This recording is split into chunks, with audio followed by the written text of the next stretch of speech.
and welcome. My name is Tom. This is the Enthusiasm Project Season 13, Episode 6, and we are going to pick up right where we left off before a very planned and definitely not unplanned bit of a mid-season break, something that was for sure not a thing that happened unexpectedly, but something that I do have very cool things to share with you from, and I am very, very excited about that. So all kinds of stuff today. We got listener messages, we got topics to go through, we got gear to talk about, and we've got some other stuff to share.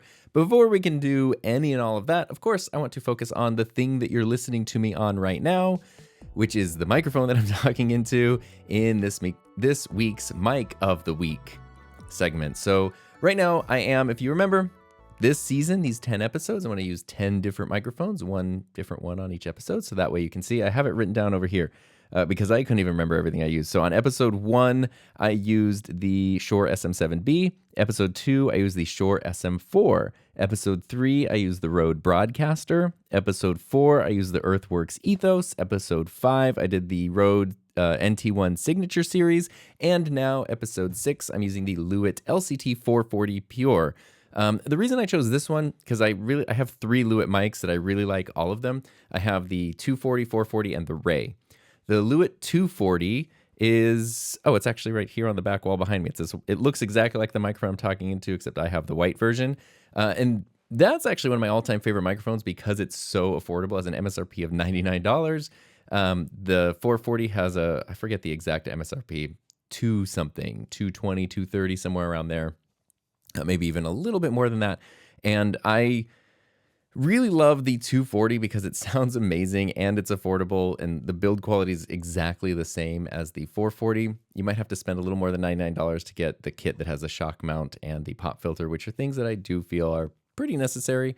And then there's also the Lewitt Ray, which is a little more expensive than the 440, and the Ray has a whole bunch of like really advanced features where even though it's an XLR microphone, it can like adjust the gain based on your proximity. It can mute the microphone based on your proximity. It has these basically very cool proximity sensors that tie into how the microphone functions. And that's really cool.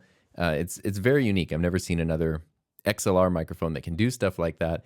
But at its core, it's basically the 440. So if you turn off all the fancy things that the Lewitt Ray can do, you end up with just a 440. So I wanted to focus on this one rather than the 240. I was going to choose between one of the Lewitts, and I picked the higher end one because I am competing with things like the SM7B, the SM4. And while both this and the 240 sound amazing, I do have a video that compares the two of them directly. This one does have a larger capsule. That's the biggest difference. That has a small electric condenser capsule. This has just a large diaphragm condenser capsule. So it does sound a little bit better. It sounds fuller, richer. It is a better sounding microphone. I don't know that it's twice the price better sounding, to be totally honest with you, but it is a better sounding microphone. So I wanted to give Lewitt the best foot to stand on, and the microphone that I was putting into the comparison that we're doing. So this is the Lewitt LCT 440 Pure. Absolutely, totally love this microphone. You're going to hear me on a different microphone for a little bit later on, though. But before we move on to today's subject, I did want to talk a little bit about some things that happened over the break. Life was a little bit crazy. In ways that were unexpected, and some stressful and some insane, but some that were also really, really great. So last weekend, I actually got to play in my very first ever hockey tournament, which is super cool. And I naively thought that I had to play 5 games over 4 days. And I naively thought, like, there will be plenty of time on one of the days to record a podcast. There was not plenty of time on one of the days to record the podcast. So I just couldn't do it. It just didn't work for me.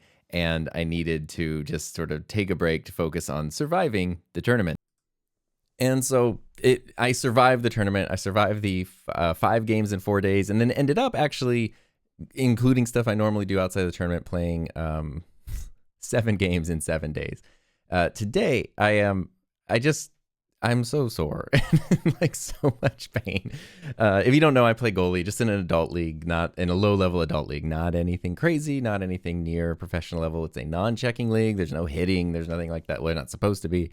There was a fight actually during one of our games, which is not a normal thing that happens, but I was not involved. I went to the corner and drank some water and did some stretches because, yeah. So that was really cool. I just kind of wanted to share some stuff about this because it was super duper fun. So the team that I put together got to play in this tournament. I think there were 16 teams from, I forget the total number of states, a lot of different states in the United States and several provinces in Canada. So it was a super cool tournament that was hosted at our local arena.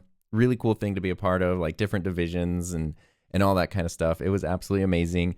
Most of the games were played on the normal rink that I just do all of my, where I learned how to ice skate, where I learned how to play hockey, where all my normal games and stuff are. But we did get to play one game. Every team got to play one game in the main arena of Acrisure Arena, which is where like the Firebirds play, the AHL team that feeds into the Seattle Kraken. I've seen some NHL games there as well. It's an American Hockey League arena, so it's a step below the NHL. It is an 11,000 seat arena, although about 30 of the seats were taken up when we were playing. It was a free event to the public, so it was super cool though. My team, like we're pretty much all beginners, and it's been, leagues aren't always balanced, tournaments aren't always balanced, so it's always been, a little bit of a struggle. Luckily, Heather got to go and take some photos, but we did actually win our very first game. So a dream, like a thing that I'd always wanted to do is skate on the big ice at like the main arena, because that's where like I watch my favorite hockey players play. That's where I got into hockey, was watching people play there. And then I decided I want to learn how to skate for myself and everything. And so skating there, like actually being on that ice, literally being in the goal crease that like some of my favorite goalies in the world stand in that exact spot and play in those exact places, getting to do that too. Like it was something I always wanted to do. So just getting to do that was a victory and a win for me. But we actually won, and this was our first win ever, which was super cool. So we not only got to skate on the big ice, but we actually won the game that we played on the big ice. And more than that, actually, if you look, I have a photo of 9 seconds left in the game here. You can see the score was 2-0. So not only was it a win, but it was actually a shutout for me, which meant the other team didn't score at all. That is the first time I've ever had a shutout ever in any game, in scrimmages and pickup games and practices, in classes, anything. Like the hundreds of game or game type situations that I've been in over the past couple of years, I've never gotten a shutout. That was the first one. So it's first shutout, team first win, and getting to skate on the big ice. I was like actually glad that I had never gotten a shutout before, because it would have, I don't think it would have been as special to do it here. And so it was awesome. Like despite all the exhaustion and everything, that was amazing. It was the coolest thing. And Heather and I, Heather was like outside the glass taking photos, and I could see her when we're in the third period and it's getting down, there's 8 minutes left and the score's still like 2-0, and she's looking at me and she's like, oh my, I've had shutout periods where the other team didn't score for, a period or something, but I've never had a shutout game. And I got close once in like a pickup game. I got to like within the last minute somebody scored. That was like a year ago. That was the closest I got. So I was literally thinking like I probably am just not capable of ever making that happen. And then it happened. And Heather and I were looking at each other, and like the first rule of shutout is you do not talk about shutout. You do not acknowledge that it's a possibility, not think about it. Heather was like so excited. I was just trying not to look over there. And then it actually happened, and like the whole team celebrated, and, everybody was just like jumping all over each other on the ice, and I was really happy. And then I went over to Heather, and I was just in like disbelief, and she didn't know what, she thought I was like mad or not. She didn't know what to read, because I had like no expression on my face, but it was just the like sheer disbelief. And like I was waiting for like a ref to say like, actually there's 5 minutes left, or a goal went in that no one noted, like something like a gotcha moment. And it never happened, because we actually did the thing, and that was just super, super cool. So you have to forgive me for not posting an episode last week, but that was, instead of posting an episode, I posted a shutout.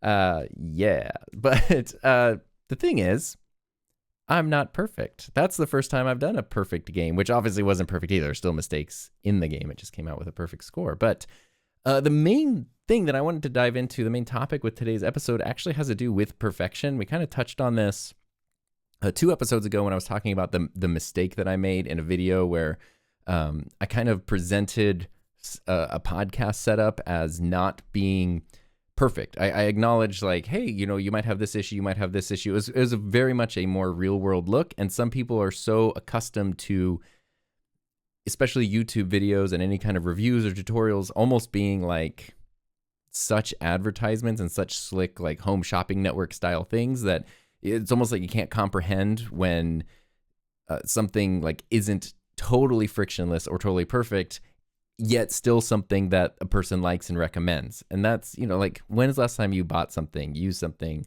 that was perfect? Probably never. You have to figure things out. You have to use it. So we're talking about mistakes. We're talking about that as it relates to products, as it relates to workflows and things like that.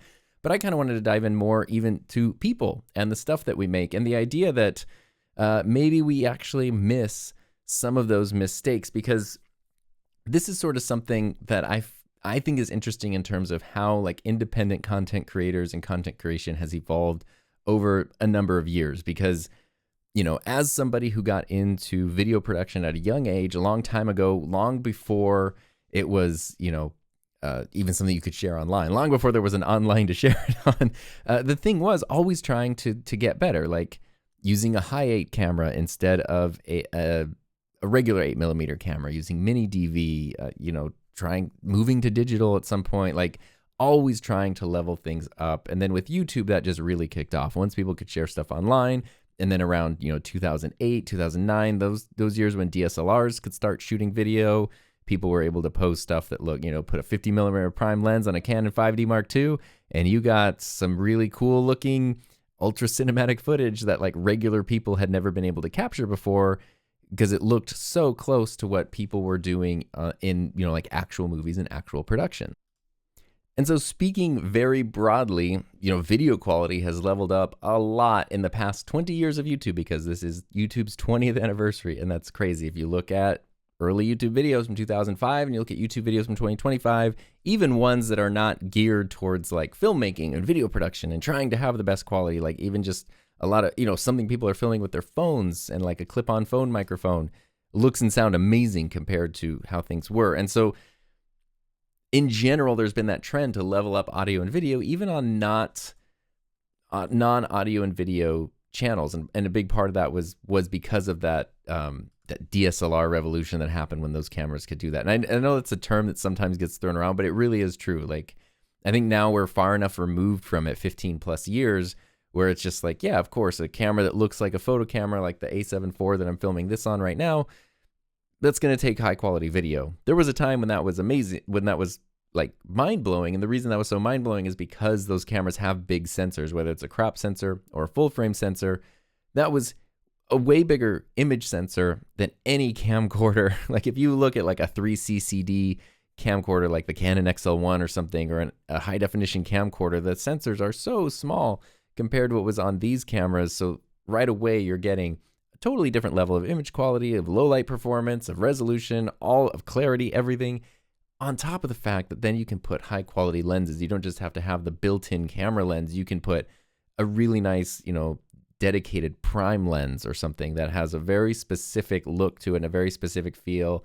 Now you're getting shallow depth of field, which is something I know people, the pendulum has swung the other way, where so many people are like, I don't want everything to be blurry, and blurry backgrounds are lame or whatever, which like a reason I go for blurry backgrounds as much as possible is because growing up with 8mm camcorders, that was a thing that was like impossible to get unless you zoomed in all the way on something that was like semi close to the camera with a deep background. Then you could kind of get background blur. It wasn't something you could get just sitting, with a camera an arm's length away from you. So things started looking very, very different. Everything just became way more accessible. Then you moved into mirrorless cameras.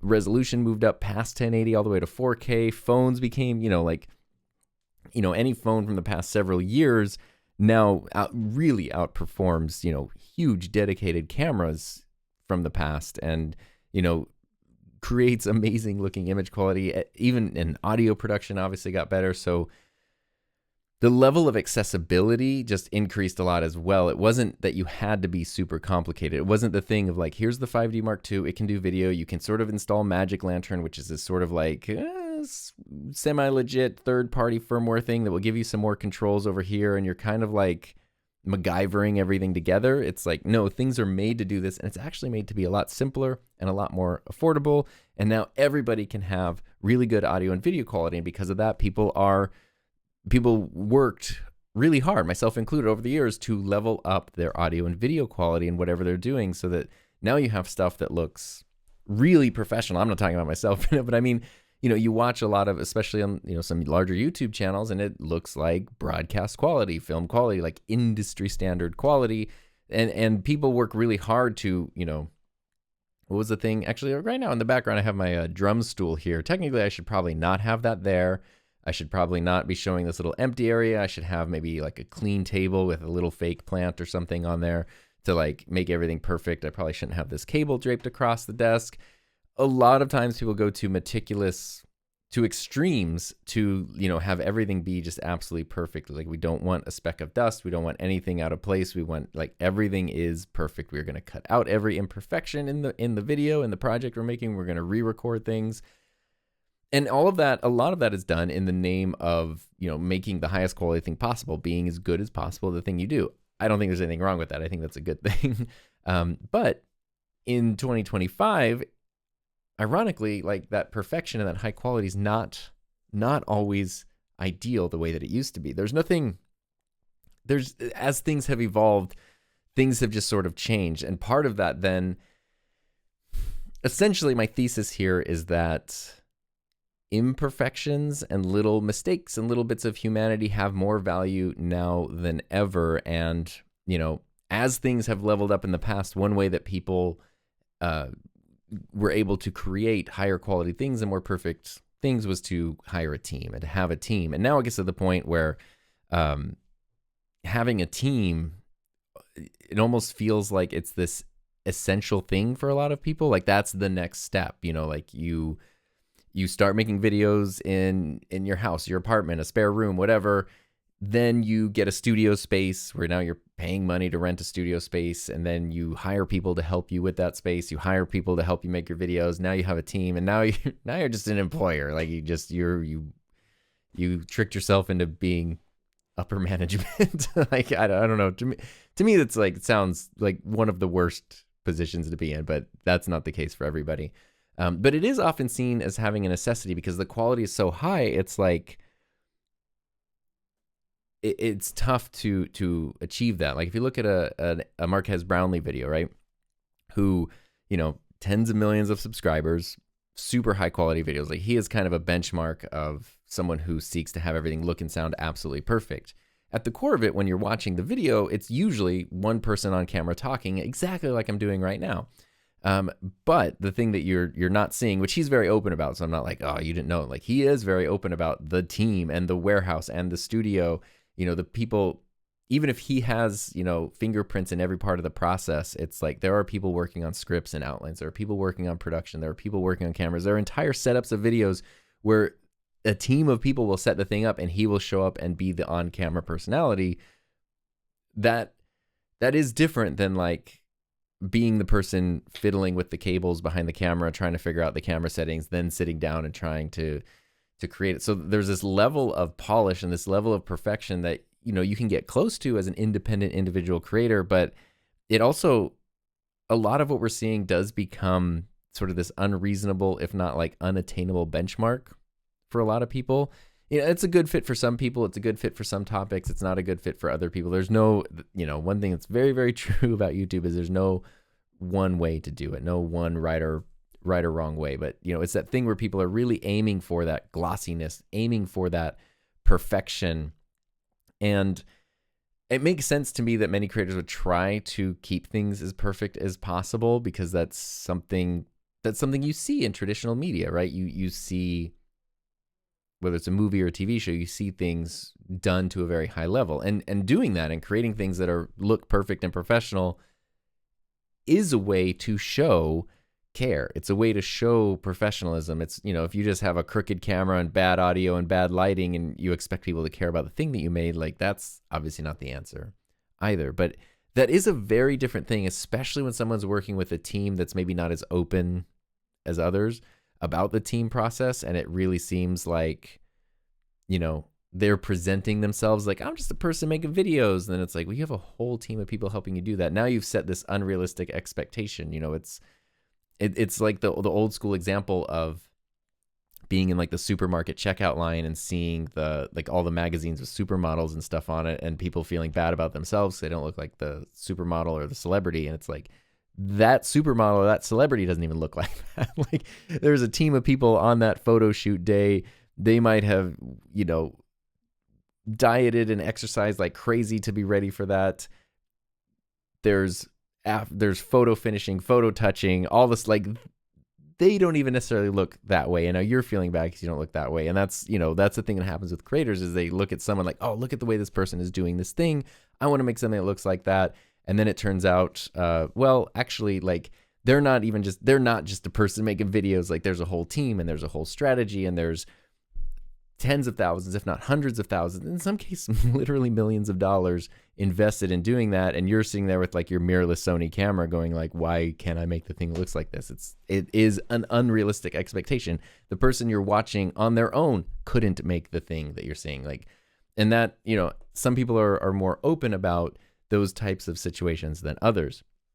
I bring all that up, that quest for high quality, that quest for perfection, that quest for polish and gloss, because of the rise in generative AI content, where you can type in a very simple prompt with a few words and you can get an audio, you can get an image, or you can get a video that looks, well, I don't want to say looks perfect, but, you know, if you compare Will Smith eating spaghetti from a year ago to Will Smith eating spaghetti now, it definitely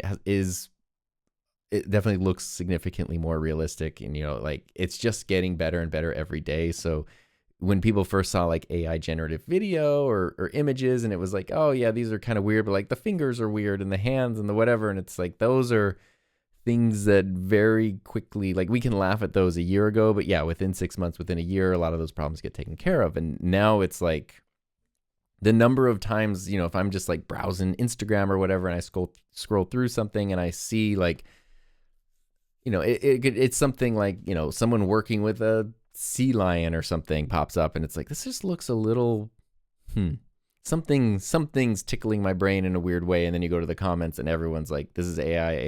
And I'm like, oh yes, it has that look, that weird AI sheen, that like, that unrealistic you know, the look. I don't know how to describe it perfectly, but you definitely know the look. When AI makes something, it has like a very glossy perfection to it. It can sometimes even mimic imperfections. You know, you could put that into your prompts, or you could take something and adjust it to make it look imperfect. But only a real human can be as much of a mess as a real human is. It's sort of the thing there. The AI look like really has become a thing in the past couple years, and they have that strange, like, too perfect quality to them.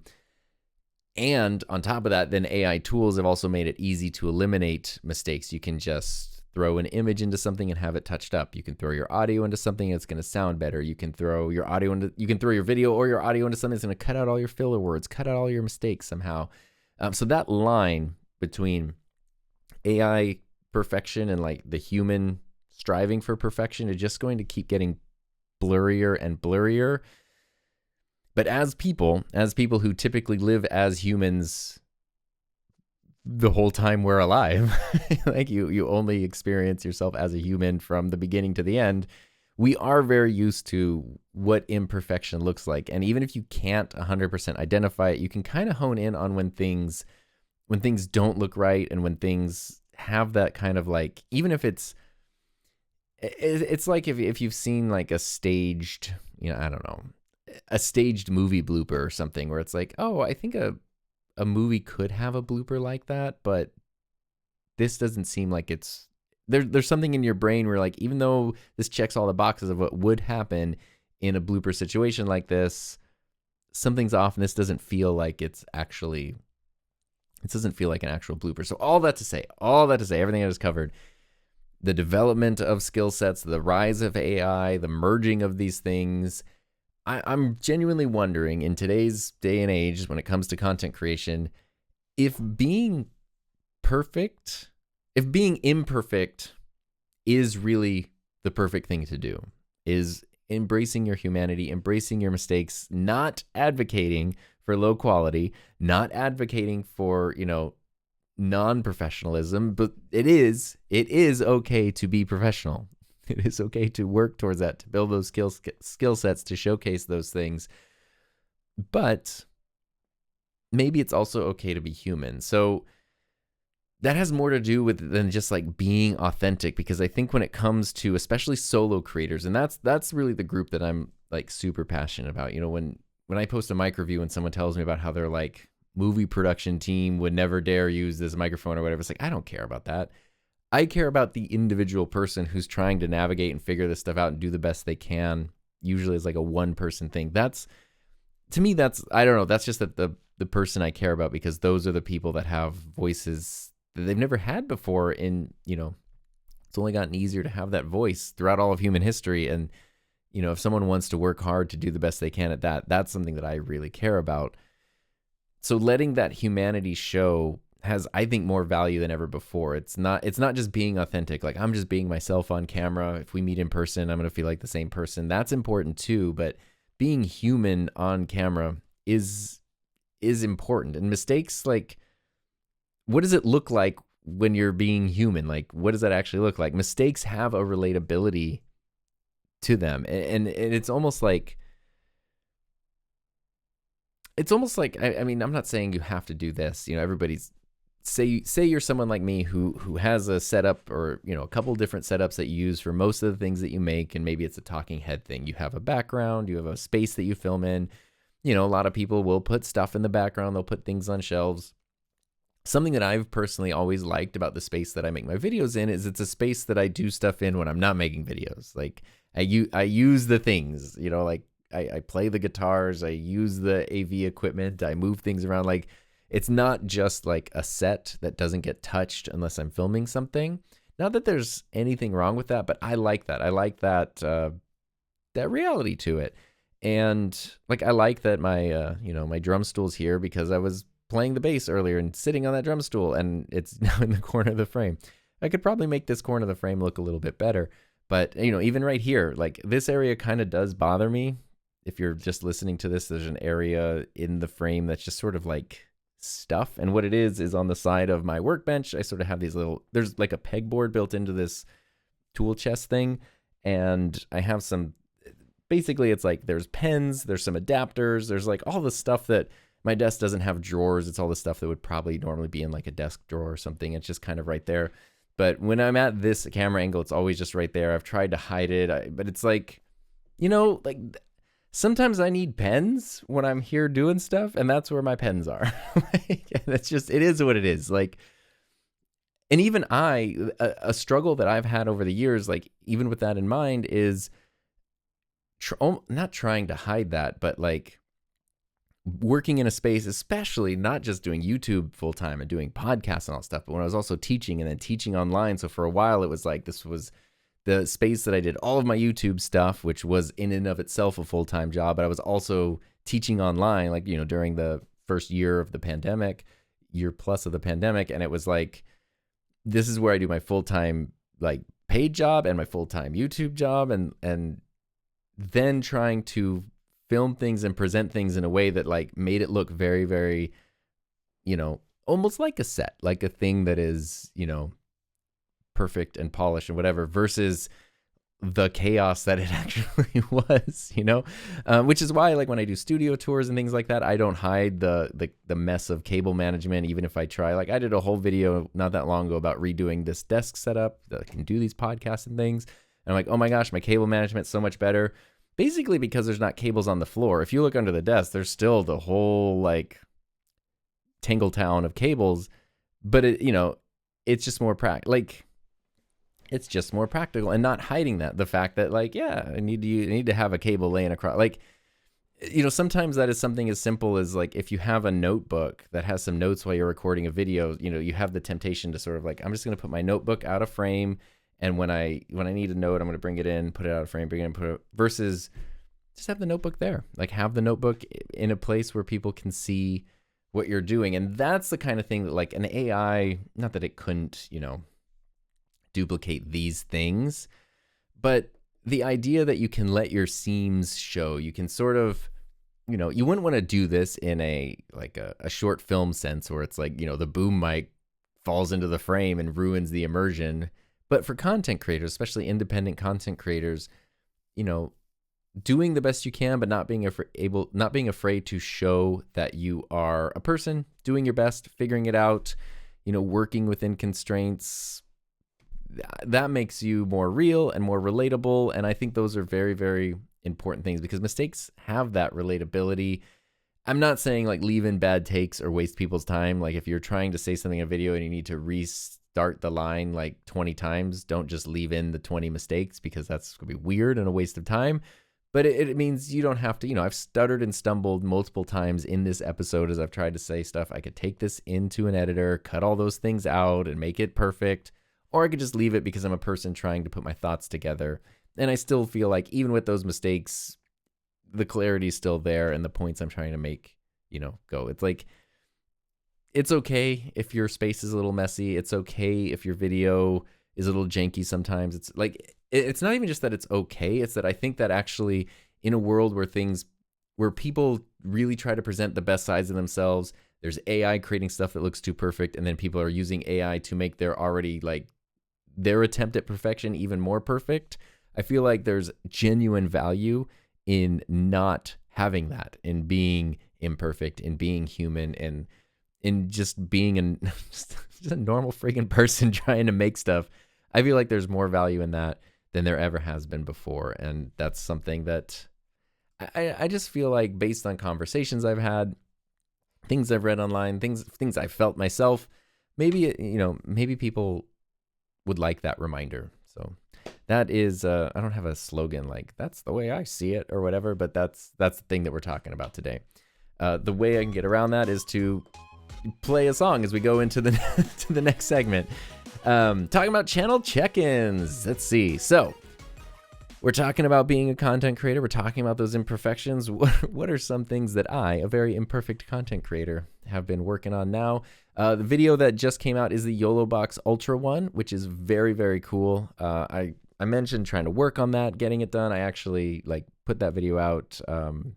It's the most recent video I put out at the time that you're hearing this. And that video is really cool because having made my first YOLO Box video, I think it was 2021. It might have even been in 2020 with the original YOLO Box. At the time, when they first reached out to me and, they ended up sending the thing to check out and stuff, I was interested in it because it just seemed, the ATEM had barely come out and the ATEM was amazing, just video switcher. So it was like, okay, it's like the video switcher is a screen kind of thing. Oh, that's cool. But wait, it can do more. It can record, it can stream directly from here. You can pop up little bits of graphics. It was, a little bit, you could sort of tell it was maybe a little bit underpowered for what it needed to do, but it did some stuff that was really cool. And it really was interesting to me. And so when I made a video kind of showcasing that, the biggest reaction I got was more confusion from people. Confusion. Then I made a follow-up video. They've released so many different products and so many different versions over the years, but I've only done a couple videos. I did a follow-up video maybe a year and a half later, and I noticed in that video a lot more people were like, oh, but it can also do this, but what about this, but that? It's almost like, oh, you forgot to mention this, you forgot to mention that. And with the video about the YOLO Box Ultra that I just put out, I'm so surprised at the number of people who are, it's like testimonials, like, oh, I got one, it totally changed my business. It changed the way that I do everything. It made my life so much easier. It's like, I've seen them going from this obscure thing that a lot of people didn't understand to one of the standard choices that a lot of people, it's almost like, especially with something like the Rodecaster video coming out, it's less like, should I choose the Rodecaster or the YOLO Box? But a feeling I'm getting is why would I want to choose the Rodecaster over the YOLO Box? It's like, it has built that level of reputation. And that has been a cool thing to see something go from nothing, nobody knows what it is to that. And that's really fun. And I feel like even though I couldn't cover everything that the YOLO Box can do in the video, I feel like I did a pretty decent job of covering a lot of the stuff. Another video that I just finished editing and have scheduled is a review/tutorial overview kind of thing of the Shure MV7i. And this was one that I wasn't sure that I was going to make a video on, but then Shure did reach out, and of course they're like, hey, yeah, they know the ethics statement and the whole thing, you don't have to make a video. The thing with the MV7i, because I bought the original MV7 when it came out, because it was like, it was a big deal. I remember Shure teasing it. I signed up to be on the, like, you know, they had a teaser that it looked like an SM7B silhouette, but it was teasing USB, so it really made it look like it was going to be a USB SM7B, and it wasn't. It was its own thing. But I like signed up to pre-order that like right away, and it was the MV7, which is a good mic. You know, the original one had problems with plosives and had the weird micro USB, but even then Heather bought one, which is the mic she uses to this day because she got it through Colorware, where she could customize the colors on it. So I'm sure if you've seen any of her videos in the past 4 years, you've seen the microphone, but hers is like purple and blue and white. It's like really, really cool. And it sounds awesome. It's been a great microphone. She loves it. So that's the original MV7. And then they did the MV7X, which was just an XLR version of that. I didn't do a video on that or anything. And then the MV7 Plus came out recently. So I bought one and did a video on that. Because it addressed all of the complaints that I had about the original MV7. It was USB-C, it had better plosive rejection, and then they even leveled up like the software and the application so you can do better processing and stuff like that. And that's actually the mic I've been using in Heather's office. She has her mic on an arm, her MV7, and I have the MV7 Plus in there. So when we do streams or podcasts or whatever in her office together, that's been my main mic in there for every time. It used to be every time I do something, I have to bring a mic stand, plug it in. That has just been my permanent mic in there for months now, and I love it. It's great, and it's great having both of them together because they sound great. The MV7i is basically the USB. It's the MV7 Plus, so it's the same sound quality, same processing, all that. USB-C, so it's basically a USB microphone. It has an XLR port on the back, but the XLR port is an input, not an output. So it by itself is a USB microphone, but it's also an XLR interface. So you can plug a microphone into the microphone, and then the USB connection of the mic's running is what will get it into your computer. So you actually don't need a separate interface or a mixer or Rodecaster or anything. And it has, I forget the exact number, 65 decibels of gain, I believe is what it is. It's not as much gain as like the Rodecaster has, but it is enough to run the SM7B. I tested that. It has phantom power, so you can do condenser microphones. You don't need to put in like a FET head or a cloud lifter or something, but if you wanted to, you can run that with it. If you really want to boost up another microphone, you can totally do that. So that's a fun video. I tested it out with different microphones. I did the SM7B. I tested out with some condenser microphones with like the pod mic. I did my mic comparisons, but they're all running through the MV7 Plus as the interface, which I think is really cool. I've never seen that before. Like a microphone is an interface, and it's pretty nifty. And I also kind of narrowed down who that might be for, because it's $350 microphone, which is a pretty good deal. You get, essentially a 2-channel. I don't want to say it's like getting a Rodecaster Duo, because it's not. It relies, on the software to do record. It's not, but you get a 2-channel audio interface plus a good microphone for $350. That's not bad versus like a Rodecaster Duo is $500, and then you need 2 microphones. But if you're using the conclusion I had was if you're using 2 microphones all the time, you might get a little like, it might just ultimately be easier to have like a Rodecaster Duo, or even just a more traditional interface. But if it's like kind of every once in a while you have a second microphone, or a co-host for something or whatever, or you need to travel a lot and be ultra portable, it is a very cool option, because there's just, you plug a mic into your mic, you plug the mic into the computer, and you're done. And I think that's pretty darn cool. I did a video also on my favorite mic arms, because I've done, tall mic arm reviews in comparison, just low profile ones, tabletop stands. But I was like, you know what? Let me talk about the ones like, let me just go through the mic arms that I have it's like you just make the review, and then I never like it when a review is made and the thing is never heard from again. It's like, does this actually fit into a workflow? That's the thing. Like, I'm usually, when it comes to camera reviews, for example, I'm less interested in the camera that's being reviewed and more interested in the camera the person's using to film the review. And, when someone says like, this is game changing, it's revolutionary, and it's the best thing ever, and then like they never use it again, okay. I mean, there are times when you might just want to share your opinion and contextualize something, but at least then contextualize like why you think something is great, but then why you might not be using it even though it's awesome. I guess those kind of things. So anyway, I have like the Elgato arms, the Rode arms, all the things, and I just kind of went through the ones that I use regularly, the ones that are my favorites and why they're my favorites and what's different about them. So it's a mic arm comparison video, but specifically for the ones that I love and that I use. And that was a really fun video that just kind of popped up. Also, NAB. So something else has happened. Heather and I went to NAB for the first time last year, and we booked all the things to go again this year in April. So NAB is April, I forget the exact dates. I think it's April 4th through 9th, something like that in Las Vegas. We will be there the 5th through the 8th. So that should be super fun. Want to make some stuff while we're there, of course. I don't know what exactly yet. Last year I did like handheld mic comparisons, wireless mic comparisons, because it was the perfect testing ground for that sort of thing. This year I'm not entirely sure. There's a couple things I'm thinking of that I want to sort of explore and, also just have fun. Like NAB was just so much fun. I'm super excited to do that. So registration's all open now. Been trying to work it out to get a promo code so that way you could get to the show floor for free.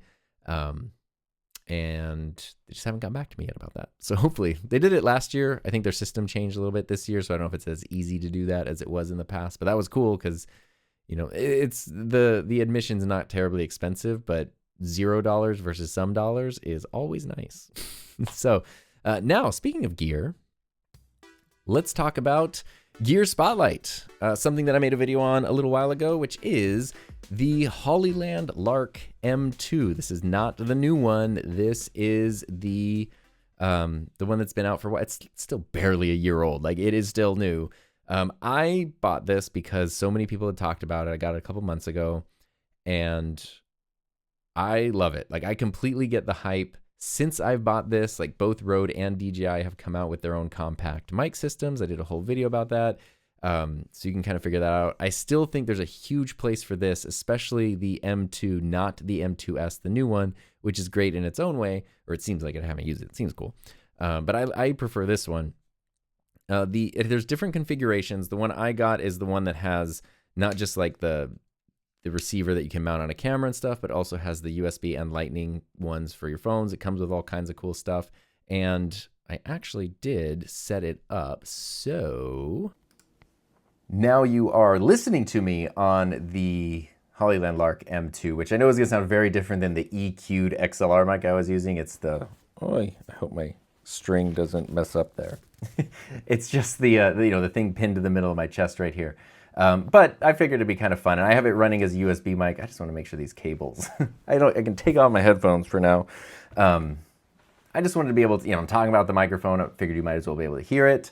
It probably does not sound its absolute best, like as good as it possibly could in this, but being able to just pin the microphone exactly where I want. The new one, the reason I'm not as into it is because they wanted to make these transmitters even smaller, and so they made them clips. So basically, like, the circle part that's on my chest here would go behind a shirt, and then it's almost like a little lavalier mic clips over. So it's like a wireless lavalier that actually kind of the part you see looks more like a traditional lavalier microphone. So it's way more discreet, it's way smaller. That's cool, but that does force you to then clip it to like a collar. It gives you less flexibility with positioning.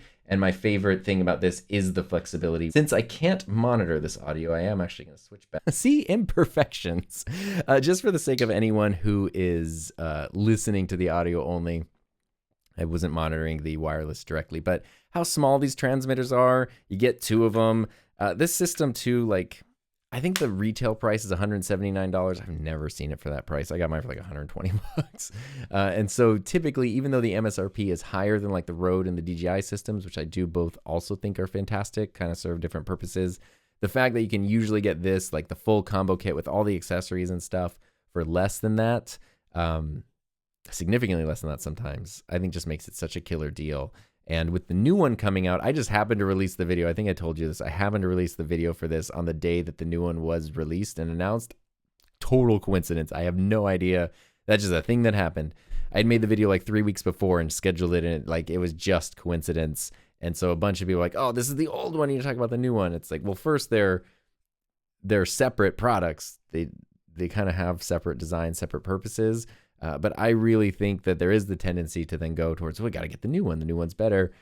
For a lot of people, I think the year-old one is still probably the way to go. So ultimately, I just wanted to point out that this thing is just an awesome value. Even with the newer things from Rode and DJI, I think that the Hollyland still stands out because the versatility of being able to just pin things wherever you need them.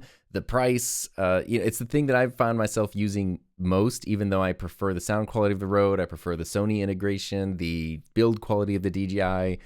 You'll notice in videos I use this a lot, especially if I just need to put like a mic on a t-shirt or something. So I just wanted to spotlight this gear here, the Hollyland Lark M2. And now we can move on to listener messages, of which we've got quite a feast for the senses this week. We've got video, we've got audio, we've got text. That's everything, right? What more could you want? So we're actually going to start off with a video message. If you ever want to send a video message, a simple way to do it is just email Tom at enthusiasmproject.com, where you can just send it as like a link or whatever. And that's the easiest way to do it. And then I just put it in my keynote presentation. So this is a video from John. John has a really good question about video quality. Hi, Tom. Hope you're doing really well. My question is this, and this is something I've always wondered. So I record all of my YouTube videos on my Sony a7 IV, which is then connected via a HDMI cable into an Elgato Camlink 4K, and then that is connected into my computer, and then I record everything straight into OBS. So my question is, and something I've always wondered, does it make a difference if you record onto your camera, onto the SD card, and then transfer that file, or if you record through the camera into OBS? Do you lose any quality? Do you lose any of the settings? It's just something I've always wondered, and I've searched the internet for it, and I can't seem to find an answer for it. So yeah, just wondering, is there absolutely any difference whether you record onto the camera, onto the SD card, and then transfer it, or if you record straight through the camera into OBS? Just wondering if there's any difference whatsoever, and if you lose any quality or anything like that. Cool. Thank you, John, for that question. That is a great question. And it's something, it's fun. Like, speaking of Heather, we have very different workflows. I typically, other than this podcast or, other specific things where I'm using like the Rodecaster video or something, for most of my regular videos that are in 4K, I record everything internally to my cameras. For Heather's videos, which as of summer of last year are also in 4K, she records everything directly into Ecamm through a Camlink 4K. So basically that exact same setup using the Sony E1. I'm using the a7 IV right now. So I'm speaking generally because I don't want to get too into the weeds where someone's going to pull out like charts and measurement things or whatever. In general, especially with the setup you mentioned, Camlink 4K into, OBS, Ecamm, whatever, there should not be any difference. Once you dial in your settings and you get, the frame rates matching, you get the resolutions matching of your, especially with Sony cameras, because there's the resolution they record in, then there's the HDMI resolution they output, and then you go into your computer and you got to change the settings for the input. And once everything's matched up and working, there really shouldn't be any difference. Now, I do notice, if I record 30, 40 minutes to my camera's memory card, that file will be, 35, 40 gigabytes. If I record this whole podcast into Ecamm Live, I guess this isn't 4K, but even when I do 4K stuff, then the file's maybe like 11 gigabytes. So there's obviously something there in terms of like it's making smaller file sizes, probably using different bit rate. I don't know. I'm sure somebody could get a tech microscope and look that like, oh, these aren't exactly the same quality. But for anybody, like, you're using decent capture cards, you're using decent HDMI cables, your settings are right, there really shouldn't be any difference. There are all those variables, right, with HDMI outputs and capture cards and settings and software. But in this case, which I love that this is the example, like a Sony mirrorless camera into a Camlink into the computer, you should totally be good to go. So there could be somebody out there, I do want to note, who knows more about this and could say like your colors or your bit depth or something are getting reduced in quality. And if you have that kind of info, I'd be, feel free to share it with us so we can all learn. But I think for practical purposes, it's completely fine. If you look at Heather's videos, that she's been doing in 4K, they look phenomenal, and her live streams look phenomenal.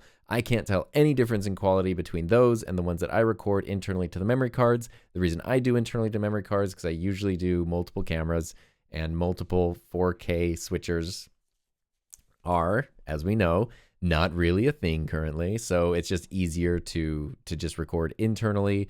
And then I have been imperfect and made enough mistakes that having the dual memory cards at the cameras is really nice for backup purposes. So just for my specific workflow currently, that's what I do. But there's and this is being recorded direct through the Rodecaster video into Ecamm. So it's definitely, there's other ways to do it. Yeah, so I think that's the way to do it. And not everything needs to be 4K either. Like this podcast does not need to be 4K. Some videos I make don't need to be 4K. So in those, especially with like the Rodecaster video, being able to record to an SSD or something like, Ecamm being able to record, that's usually like more than fine. Ecamm does have 4K recording capabilities as well. I should be super clear about that. So thank you, John, for your message. Up next, we have a voice message, and this is going to be a message from Jack. This is a very specific question that I actually don't necessarily know Jack about. So Jack submitted this using SpeakPipe. You can go to himynameistom.com. There's just a thing right there that says leave a message for the podcast. You can send it in. So let's hear Jack's question. This is something I might actually be relying on community help to solve. You're the closest I can get to, but there are lots of imperfections here. I had this audio clip rolled all the way back to the beginning, and I pressed play, and it just jumped to the middle of the clip. So I jacked it up. Okay, anyway, here we go. Hey, Tom, thanks for listening in advance. My name's Jack. I've got a podcast called Just Add Jack. You might want to check it out, but that's not what I'm calling you for. Tom, I've got a Rodecaster Pro, and I've downloaded the ELMC. You did a video on this about 3 years ago. But when I go down to the bottom for the input, the Rodecaster is not showing up as a source to actually get the MIDI buttons to listen to. I've turned the MIDI on, enabled MIDI on the Rodecaster Pro, but I cannot get any help anywhere on the internet. You're the closest I can get to, but it doesn't sync up. The ELMC is not recognizing the Rodecaster Pro. Any ideas would be really helpful. Thanks so much. Bye-bye. Thank you, Jack, for that question. So I will share everything I know, which admittedly isn't much when it comes to MIDI, but maybe there's someone out there listening who knows a lot. If there is, feel free to send in a solution. This is almost like one of those help desk episodes, right, where we dive into deeper tech support issues and things. Or, if this is like if you're watching the YouTube version, leave a comment. However you want. If you have the answer, get us the answer so that we can share it. What Jack is talking about, I have my original Rodecaster on the workbench behind me here. Several years ago, Rode came out with a firmware update that allowed you to use the sound pads as MIDI triggers, which is very cool. So you could do all kinds of different things with those, including camera switching. So that was kind of cool.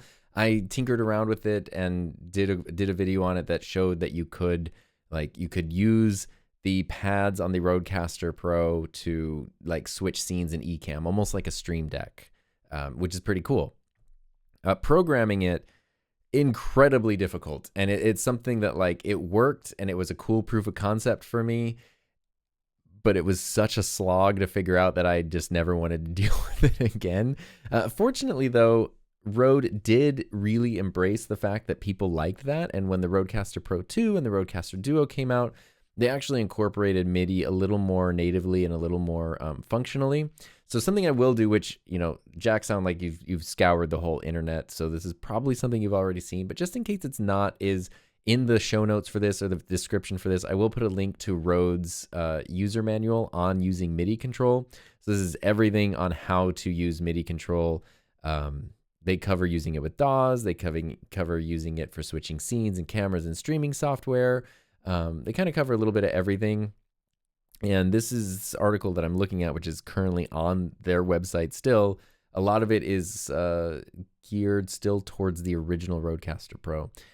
So should cover just about everything. And every Rodecaster you have should be covered here. But there are a lot of caveats and compatibility. It's just it was one of those things where it's a cool feature, but I don't know that it really should be even advertised as a thing, because you kind of need to be someone, which it sort of sounded like you were with your knowledge. You need to be someone who's familiar with this stuff before you can to jump into it, because it's just too crazy. And it's such not my area of expertise. And I'll just admit that. Yes. So jumping into email, we got an email comment here. This question is from Clark, and Clark says, "My question is about handle." Actually, I should be clear. This was a question sent for the Q&A episode that I received like an hour after I recorded the Q&A episode, so I wanted to make sure to include it here. Clark said, "My question is about handling noise on the Rode PodMic and the Rodecaster Pro 2. I get a lot when we record using these mics, and I can't seem to lessen it no matter what settings I use.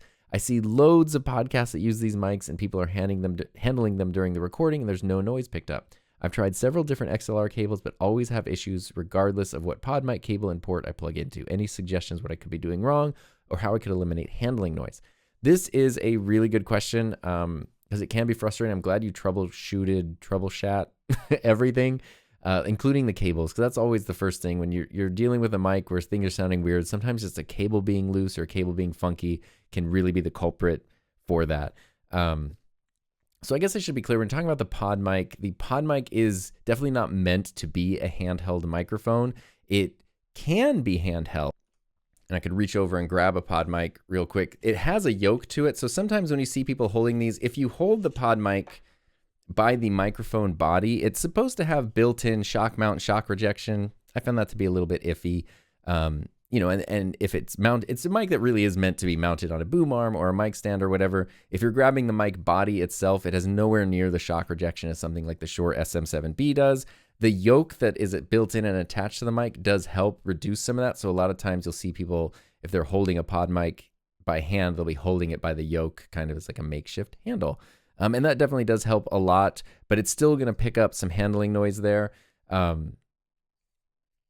I'm not sure why in your case you're not getting the results that you're seeing from other people, because I've held pod mics myself. I've seen other people hold them by hand and have it sound fine. A couple things just to keep in mind, which maybe would be helpful. If they're not helpful to you, maybe it'd be helpful to somebody else, is when you're holding a mic like this, being very aware of how you're moving it. Every bit of movement could, the cable, sometimes the cable, it's not that the cable's bad, but the cable bumping up against something that can introduce noise. Sometimes if you're just sort of grabbing the microphone, the yoke and the mic in one hand, then you have all kinds of shock transfer happening here. But if you grab the microphone and you just hold it, like you basically put Kung Fu grip on it and don't let it go, this is good mic technique for any handheld microphone, even ones that are like designed to be that way. The more that if you're kind of like squeezing it in your hand, sort of moving around the microphone, or you're kind of rumbling it, all those little things can get picked up. But if you just kind of hold it and you're very careful not to move anything on it, then the microphone won't pick up as much handling noise. And that, I don't know that this is a mic technique situation, but those are the first things that I look for. And then, additionally, like I said, the pod mic is designed to be mounted on a stand or a boom arm or something. It can be handheld because you can do anything with anything, but it is definitely not its strength. That's not what it was designed to do specifically. But that's a good question. I'm sorry I didn't get to include that in the Q&A episode. Next question. This is a very interesting one. New viewer to your YouTube channel and podcasts. This was one that I left out of the Q&A as well. I have 2 questions for consideration. No worries if they don't make the cut. There we go. First question, how do you feel about faint background music with instructional videos on YouTube? I'm a software engineer with over 20 years experience and want to make videos talking about software and technology. I'm curious if adding some subtle background music during the demo parts would help maintain the flow during those parts of the video, or are background music typically better with adventurous or fun videos and too distracting for instructional learning content? Curious if this is something you've looked into. That is such a good question. If you watch my channel, you'll notice that I would say going back 18 plus months ago, pretty much every video had background music in it. And more recently, very few videos have background music. Sometimes that's a really practical purpose. Like if I'm doing a mic review or a mic comparison, I don't want background music because it's going to cover up the sound. So me specifically, a lot of times if I'm talking about audio gear, I want people to hear the audio gear. And if there's music playing, even at a low level, it can kind of muddy that up a little bit. And sometimes on mic reviews, I will put music at the beginning, and then when we dive into the actual thing, I won't add music anymore. And I always have music at the end, like the thank you end screen for the videos. There's always the same song playing there. But in the videos, sometimes I do, sometimes I don't. Sometimes I'll go, like I did a how to start podcasting video recently, which had like or no, sorry. I did that video and I did the same thing there, but I also did a misconceptions about podcasting video that was like 8 podcasting misconceptions. And I decided not just to have background music in it, but to have a different background song for each section of the video. So all 8 sections of those, and then the intro and the conclusion. So it was like, I had to go searching for video music is really hard to do. And I made myself have to search for 10 different songs for this one video instead of just one background song. So sometimes I go way in that direction, or I just say like no background music. I don't really think there's a right or wrong, but there's definitely things to keep in mind. And it depends on your audience. It depends on your niche. The reason I stopped using it a lot is sometimes I was just like I've used so many songs over so many years from like both Artlist and Epidemic, which are the services that I use, and they add new songs all the time, but it's like the ones that work really well for background stuff that have the vibe that I want. Sometimes I'm just like, oh, I could spend another 45 minutes trying to find the right song, or I could just not have music in this one. And so sometimes that's what I do. Even if I would actually prefer having music in that one.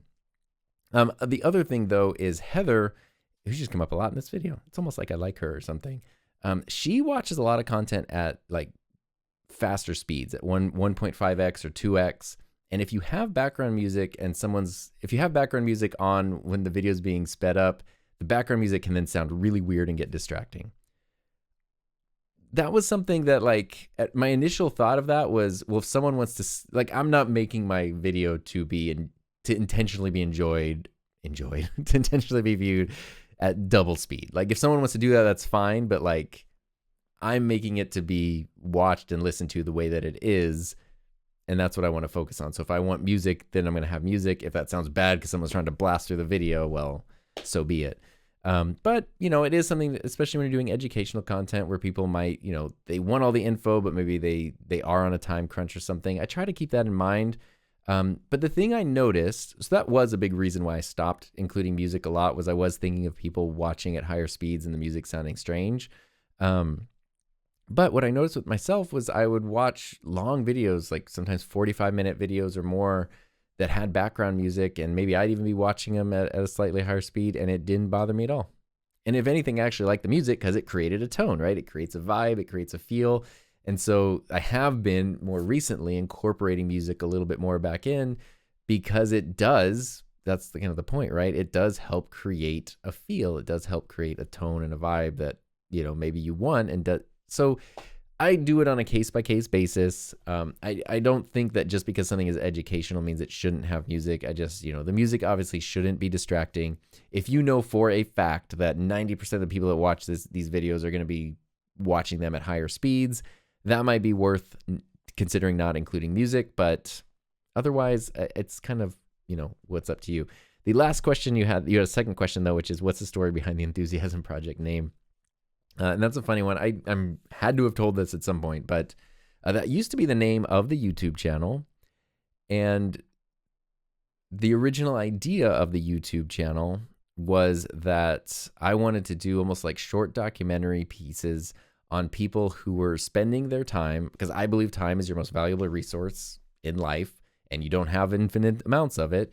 So it's really cool to me when people spend their time, whether it's a job or something they just do on their own, doing things they're really enthusiastic about. So I want to do like these little profile pieces on, artists, musicians, business people, like whatever, like someone just doing something they're really enthusiastic about. I wanted to share that so that other people would see it and other people might feel motivated and going like, hey, I want to do that too. And I had everything planned out, keep in mind I was a full-time teacher at the time too. I had everything planned out. I even had people that was asking to be parts of it and trying to figure things out, and very quickly started to realize, okay, this isn't just like, I'm going to bring someone in on like a remote, podcast interview, but like, I want to go, this is pre having done any YouTube. I was not someone who was in front of a camera. I wanted to go make like little documentary kind of profile things.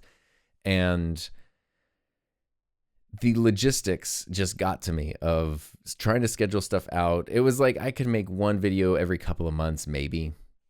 And that was just, and then it's like, in summer breaks as a teacher, I would have more time. During the school year, it'd be even harder. And it was like, do I just film a bunch of stuff during the summer and just edit it throughout the school year so I can make new videos while I don't have time to go film it? And then I was like, you know what? if I'm in videos and the videos I'm making aren't big projects that need to take a long time, I can make a video. I'm the limiting factor. I can make videos every day if I want to, which I did at first. And that was, and then I thought like, well, I really like this name and I can just sort of share things I'm excited about. And hopefully my enthusiasm for those things, me projecting my enthusiasm, will, be a positive thing and help other people be excited and understand different stuff too. This before I kind of like decided that I did want to focus more on audio video production. I was a little timid to do that at first because I thought, who am I to be talking about this stuff? But that is kind of like one of the main things I'm interested in the world. So it just naturally took over. But prior to the YouTube channel, so that's 2017, in 2010 is when I originally had the idea. And it's just because enthusiasm is like one of my favorite words, one of my favorite qualities. It's something that I think is hugely positive. I think it was Conan O'Brien said, when you're enthusiastic, you can conquer the world. And I believe that 1,000%. And so way back in 2010 or whenever it was, I originally was going to start a blog. It was the same idea, the same concept as what the YouTube channel was supposed to be, but in 2010 it was going to be a blog. And so I had the whole WordPress site and everything, but it never really went anywhere. And so I just, when it came time to make the YouTube channel that I actually decided I'm going to go for this, I was like, I have this, finally my idea can live. And then it changed, and then now it's podcast. So that's how the world works, right? That's sort of how it goes. Anyway, that is actually our last question. So that brings us to the end of this episode. Hope you got something out of that. Appreciate you bearing with, schedule changes as they happen. Like I mentioned before, doing video versions does take longer in a lot of ways. And so sometimes if schedules aren't working out, it's a little more difficult to suddenly decide to like crank one out. Like I can't just come in and press record and talk. Like I need to plan things out, and there's a little bit more of a workflow and a little bit more of a process. And sometimes when other things in life happen, that's the thing. If I can't do it well the way I want to do it, I would rather wait than just force it. So that's there. I hope, I think that brings us to the end. Talked about so many different things. I can't even remember. I need like an outro sheet here. But if you want to do something, feel free to leave a comment. You can click the fan mail link if you're listening in the show notes right at the top of the description. And of course, you can go to HiMyNameIsTom.com. Leave a voice message for the show, or just send an email or whatever you want to tom@enthusiasmproject.com. Really appreciate you listening. Hope you enjoyed this. Hope you have a safe, happy, healthy, fun rest of your week, and I'll see you next time.